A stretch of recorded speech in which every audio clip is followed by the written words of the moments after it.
This video heavily spoils The Expanse Season 5, so watch at your own risk.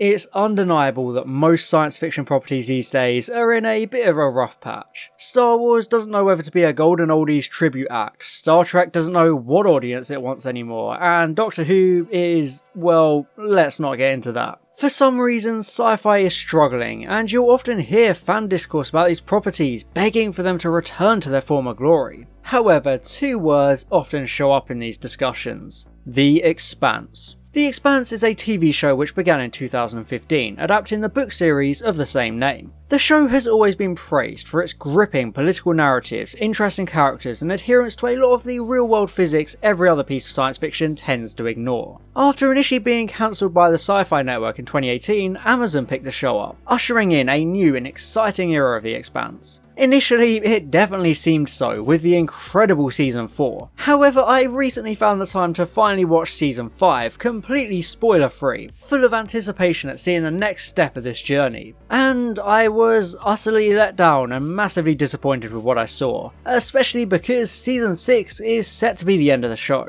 Despite seeing nothing but praise for Season 5, it's my firm belief that it fails you as a viewer and represents a shocking lack of ambition from the writers. But why and how? Well, I'll give you two words: Marco and Aros. But before you watch the rest of this video, I want to clear something up. I am aware Season 5 is a faithful adaptation of the book Nemesis games, but whilst these things work well in the book, that doesn't mean they translate well to screen. So the TV writers should have taken some more liberties to streamline things. I mean, sometimes you have to cut out a Tom Bombadil if it leads to Peter Jackson's Lord of the Rings trilogy. So with that disclaimer out of the way, let's get on with it. Firstly, let's start at the beginning to find out exactly how we got into this predicament in the first place. Before Amazon bought The Expanse, there were 3 seasons, with the third essentially split into 2 halves with a small time skip. These 3 seasons were gripping viewing, a very mysterious story unfolding through the eyes of multiple protagonists from contrasting backgrounds with different objectives, all eventually converging on the discovery of the proto-molecule, initially beginning life as a dangerous pathogen before becoming the basis for genetically engineered super soldiers, and lastly becoming a giant space portal allowing for interstellar travel to countless new worlds. When Amazon took over, the show continued this storytelling, although it switched up the setting to one of these newly discovered planets. However, the other main storyline of The Expanse is the ongoing fragile tension regarding the Belters, the race of people born within space and the asteroid belt, often forming insurgent cells to strike out against the inner planets. During Season 4, these tensions came to a head when the terrorist Marco and Aros exploded onto the scene. In my opinion, it's this singular character that represents the most fundamental flaws of Season 5, since it becomes about Marco alone. So it ultimately disappoints by no longer building up to a satisfying climax and opting to play it too safe by forgetting you can juggle multiple major plot threads all at once. Something I really admired about the pre-Amazon series was how it managed to perfectly balance the Cold War between the 3 main factions with the proto-molecule storyline. They even complemented each other in a lot of ways because they intertwined to tell the wider story arc. It was really well handled. However, the Cold War and terrorism aspects can only go so far.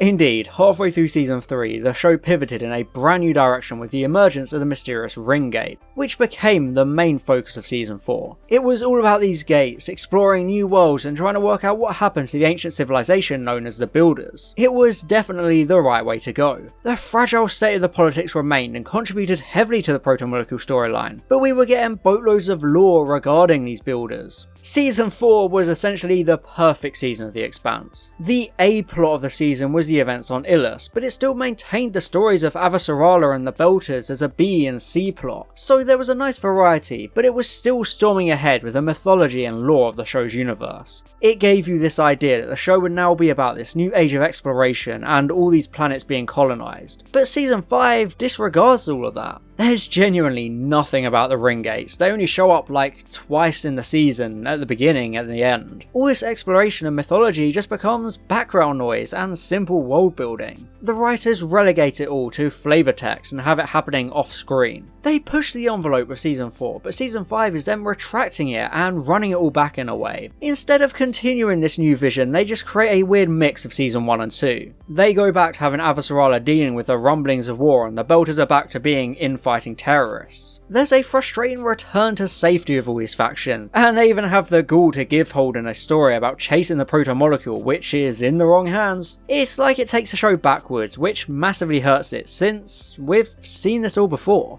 There's an infinitely more interesting story to be told about the builders and whatever killed them, since that was what season 3 and 4 were building towards. Sure, they're going to explore this all in season 6, but that just makes season 5 even more puzzling. Why scale everything back like a soft reboot when the next season is the final one? It's the Game of Thrones problem. You need to scale suitably to justify the impending finish line, rather than making whatever the hell season 5 ended up being. As we all know, saying Game of Thrones stumbled at the finish line is the ultimate understatement. It essentially injected itself with steroids halfway through the race, bribed an official to bring the finish line closer, and then ran through it so fast it tripped and fell off a cliff, breaking every limb on the way down. They needed like 5 more seasons to wrap up the show in a satisfying way, yet they tried doing it in 2. This is what worries me about The Expanse Season 5. It feels like it's spinning in place with the narrative. The proto-molecule is still in the wrong hands, so nothing actually changes in the bigger picture. The finale of Season 5 feels like a mid-season finale, since it just kind of ends suddenly. The team reuniting as the ships defending the Ring Gate are destroyed by Marco. Season 5 is a filler stopgap twice the length it should be. It's so drawn out, only the last couple of minutes contributing to the mythology as the mysterious ring aliens appear as the MCRN ship transits the ring. It completely Game of Thrones is it, almost identically. Think of these ring aliens as the White Walkers, with their murky origins and nature as an ever-looming threat. Then think of Marco as Cersei, the human threat building and consolidating their power. In a vacuum, it makes sense to have both, but the issue comes with how they're dealt with. Marco doesn't die in Season 5, he ends the season with more power than he had at the beginning. By not dealing with him, the show now has just one season to not only destroy Marco, but also explain and defeat the aliens as well. You cannot do that in 10 episodes. It's what puzzles me so much about having them spend so long making Marco the only threat in Season 5 without offing him by the end. You don't need everyone's focus on him at the same time. They'd balanced everything perfectly during Season 4, so what gives? The Game of Thrones parallels get even more worrying considering this show is based on a book series with 9 entries, and the show is ending at the 6th, so it might result in a desperate cram to fit 3 books into one season, and that's the kind of writing that doomed Game of Thrones.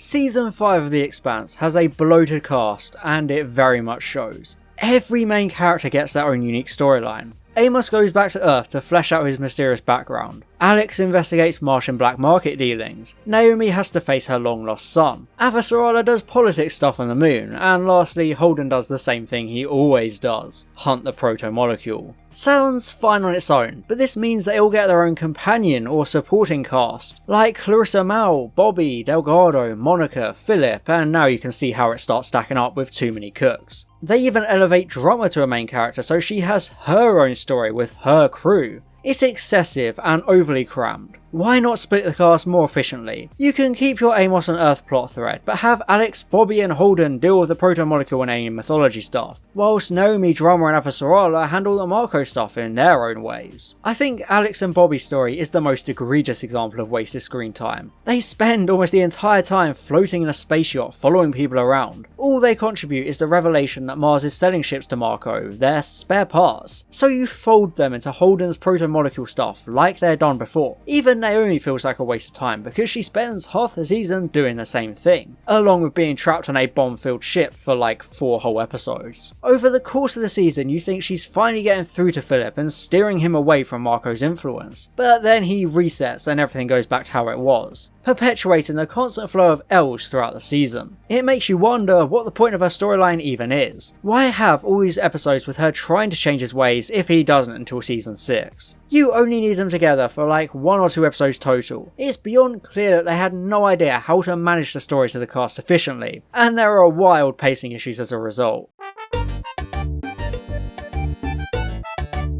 The best part about Season 4 was how planet-based it was, since it was mainly set on Illus. Up until that point, pretty much everything had been set on space stations and offices, only occasionally having a romp in an Earth city or a rocky moon. Season 4 massively changed things up and refreshed things, allowing for these new, sweeping visuals and interesting landscapes the show hadn't seen before. Now, I'm not saying I want the whole show set on planets. The settings of the early seasons were masterfully done with a focus on more realistic physics and consequences, so it made the spaceships and space stations interesting. However, there's only so much you can take of those interior sets before it gets a bit repetitive, so I like how season 4 broke that ground and promised more settings like it. I think it's quite telling that the most interesting story of season 5 is Amos returning to Earth, because it's that planet-based setting. We saw bits and pieces of Earth before, but this was a complete grounded view of an in-depth exploration. Contrast this setting to Alex and Bobby fucking around in space, Holden spending the entire time with Tycho and the Rocinante, and don't even get me started on Naomi's mind-numbingly boring Belter family conflict. I hope you can see how Earth, rather ironically, is the freshest and most interesting location, despite Amos' story not really having any concrete meaning to the wider plot.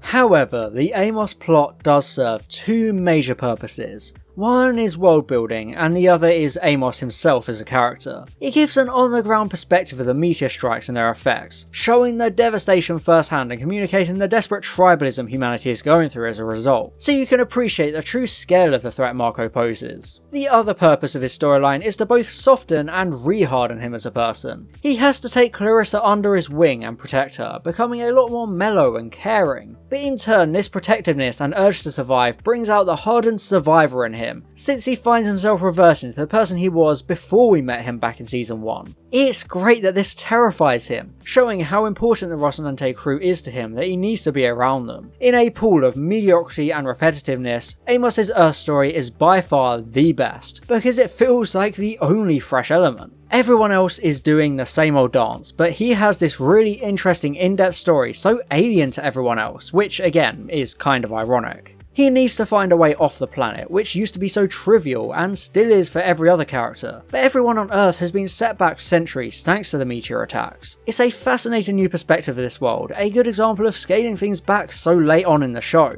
It's quite similar to season 4's grounded planet-sized story of desperate survival, and out of all the main characters, Amos was the main one who needed a focused storyline. He's perfectly handled. It's just weird that they give a focused storyline to every main character. Even Naomi, who has always been front and centre, she didn't need even more of a spotlight. So I've spoken about my favourite storyline of the season, now it's time to talk about my least favourite. I am so sick of Belter squabbles. Again, don't get me wrong, they were an absolutely fascinating part of the show for the first couple of seasons. The Belters are essentially the most overlooked part of any science fiction universe. There would be real physiological consequences to being born and raised in different gravity, and that's what these people are. They literally cannot function in planetary gravity without extensive preparation. And logically, these differences and them belonging to asteroids and space stations would also make the planet-based societies look down on them. These aspects were heavily explored in the pre-Amazon seasons, and they were one of the most unique parts of the show. They were a separate entity, a third party with their own warring factions and leaders trying to pursue different goals. The Belters are a wild card, and the terrorism, OPA stuff was always fascinating to follow. But then you get to season 5, and they're still doing the exact same thing. The way the Belter characters act is identical to season 1 and 2, there's no progression. They went from outcast insurgents with a chip on their shoulder to outcast insurgents with a chip on their shoulder. Literally nothing has changed, so it's boring and frustrating to watch the same politics as they make the same arguments and infight for the same reasons.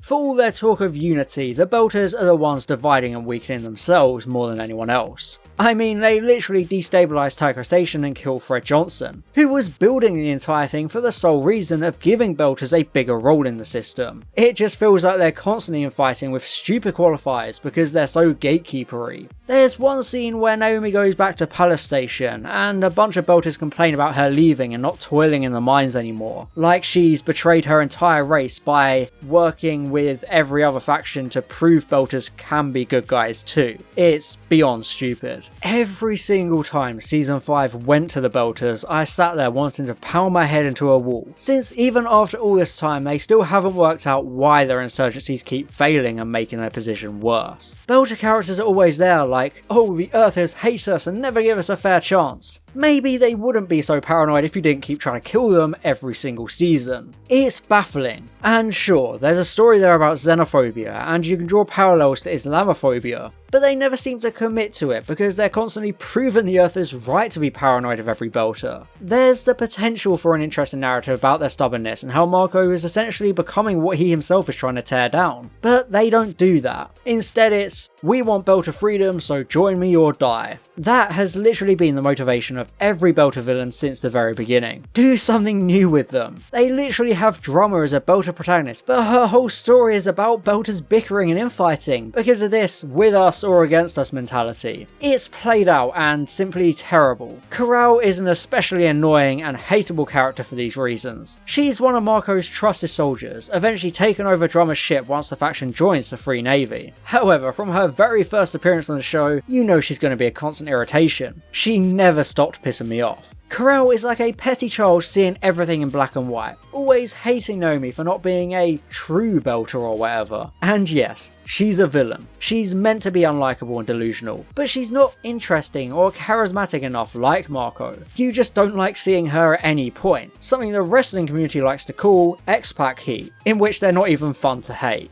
A good villain is one you kind of love to hate, and who also does have some good reasoning. Look no further than Adolphus Murtry in Season 4. He was an arsehole, but you enjoyed it. But Corral is just an arsehole. She doesn't even really get any comeuppance, she just gets knocked over and dies in a scuffle. There's no cathartic sense of, oh thank god this insufferable villain has finally been dealt with. She just gets bumped off. It's cheap and unsatisfying, a massive anticlimax which makes you hate the constant Belter narratives even more. One of the few times the ring gates get mentioned is when charismatic villain Marco Inaros is protesting about how the Belters don't have the political standing to use them, just for he and other Belters to also complain that they can't even colonise planets based on their biology, since they cannot function on a planet and their children wouldn't be Belters anymore. So what are they really aiming for? It kind of highlights how childish their writing is, always giving such stupid justification for their actions. Marco spends a lot of time preaching about the inner planets keeping the Belters on a leash and manipulating them through fear and oppression, just for him to immediately turn around and do exactly that within his own faction. For a so-called Free Navy, they're not very free. This new faction is no different to the OPA in Season 1 to 3, it's all the same. This has all been done before, but better, so why do it again? Exploring this aspect of their constant cycle and hypocrisy would be a fascinating story to tell, but they just don't tell it. It's ridiculous and utterly infuriating to see such repetitiveness, when there is the more important proto-molecule story to tell. Similarly to all of this, Avasarala gets appointed Secretary General again. See what I mean about it being a circle? They made a big deal in Season 4 of her getting deposed and replaced, but then in Season 5 they immediately turn around and kill off her replacement. Then have a 3-episode plot where another dude takes temporary charge and fails, before they straight away reappoint Avasarala, so we all end up back at square one. Real good use of the audience's time. Much like the Belter storyline, there's a narrative to be told about her being the only one who is capable of being a good leader compared to the others who are too short-sighted. But again, they don't tell that story, and the season suffers as a result because we've seen all of these exact story beats dozens of times by now. Outside of the piles of storyline issues, the last major issue I have for The Expanse Season 5 is the pacing. It's all over the place. Again, much like Game of Thrones, there was a set scale in the earlier seasons, where it took proper time for characters to get from place to place. Important events would happen in the time it took characters to travel. The Expanse was extra interesting because there would be a delay between communications, taking real science into account, since it does take time for these things to travel. However, I didn't feel this sense of scale in Season 5. Sometimes it will take characters 5 minutes to get somewhere, and other times it will take 3 episodes. You never really know who is where when they're out in space, there's no real sense of proximity. In earlier seasons you would know they're this close to Tycho Station or this far from Earth, but now it's just Space. It could be anywhere. The distances and physics in general also seem completely disregarded. There's 2 scenes of Naomi flinging herself out of airlocks, and both times she ends up just fine. Earlier seasons stressed just how, well, expansive space was. They always made it clear how difficult it was to spacewalk from ship to ship, because they're moving very fast with huge distances. You always had to have magnetized boots or gloves if you wanted to stand any chance of staying on board. However, there's an egregious scene where Naomi jumps out of an airlock without a spacesuit and manages to make it to another undocked ship like she's Princess Leia in The Last Jedi, which is just completely ridiculous to me. In isolation, this blatant disregard for basic physics could be excusable with suspension of disbelief, but they just do it again, and even worse this time. After toiling away in a spaceship covered with bombs, Naomi sends the ship into a spiral and leaps out, although you just know you'll survive because this season is so predictable. The speed of the ship would be considerable, so her jumping out would absolutely yeet her so far away she'd never be found. But no, somehow despite her jumping at this speed and angle, Alex and Bobby are able to lock onto her and rescue her, with Bobby spacewalking to her. I'm not even a stickler for detail, I don't need sci-fi to be realistic, and I'm fine when liberties are taken. But this scene irritated me to no end. There's literally no way she could have been able to catch Naomi. You have to match trajectories, velocity, and all that simple stuff even Kerbal Space Program needs you to do. Especially because of that spiral, this rescue can't happen in open space like this. I just feel like oversights like these hampered a lot of my enjoyment because it felt like the writers were trying less and focusing more on creating memorable moments at the expense of their own rules within the universe. Also, this scene randomly kills off Alex out of nowhere, since he dies of a stroke on the ship, despite that having no emotional build to it. Now, I will admit I understand why this happened. During the filming of season 5, actor Cass Anver had 30 women come out with allegations of sexual harassment, so they had to drop him, despite having filmed almost the entire thing with Alex due to survive, as shown in these images of the team during the final scenes. They had to find a suitable point to write him out, so it had to be shoehorned in with ADR and editing, but it comes so suddenly and jarringly. Why not just kill multiple characters at once? It's not like Bobby was doing anything, and Holden kind of needs a big loss to light a fire under him, since he's just kind of bland by this point. The term filler is thrown around an awful lot these days, and people often misdiagnose things as filler when they're really not. However, season 5 of The Expanse is the textbook definition of filler, because pretty much nothing changes. You can literally sum it up as Alex and Fred die, Eartha gets hit with some rocks, and Avasarala becomes Secretary General again. Those are the only plot points that mean anything. Marco and the Proto-Molecule are still out there. We're no closer to understanding the builders or what killed them. Naomi meeting Philip didn't result in anything. It's all filler, no killer, and it's shameless about it. You could easily skip this season and you wouldn't notice, apart from the absence of Alex, which is shocking for the penultimate season of a big name television show with a massive loyal fan base. I honestly feel like it was a complete waste of 10 hours. I genuinely only found the stuff with Amos fresh and interesting. Everything else was unnecessary and contributed nothing because Marco survived. Most of the characters who get killed off or leave were only introduced in this season, so their deaths ultimately mean nothing because you'd never even know they existed. Season 5 feels more in line with the seasons before the Ring Gates were introduced, but it instead fails the audience because it does nothing to build upon those strides season 4 took in expanding the mythology and visual scope of the show. A season like this would be fine if there was still plenty more to come, but as it stands, season 6 will be the final season of The Expanse, and there's a worrying amount of plot they suddenly need to rush through, since we barely know anything about the builders, the rings, the proto-molecule, or the antagonistic aliens. If there are more seasons to continue faithfully adapting these books, then you can disregard most of this video because the right story will have ultimately been told over the right amount of time. But right now, that's not what's happening. So unless the show gets bought by another network again, The Expanse simply has one more short season to wrap everything up all at once. And we all saw just how well that went with Game of Thrones, didn't we?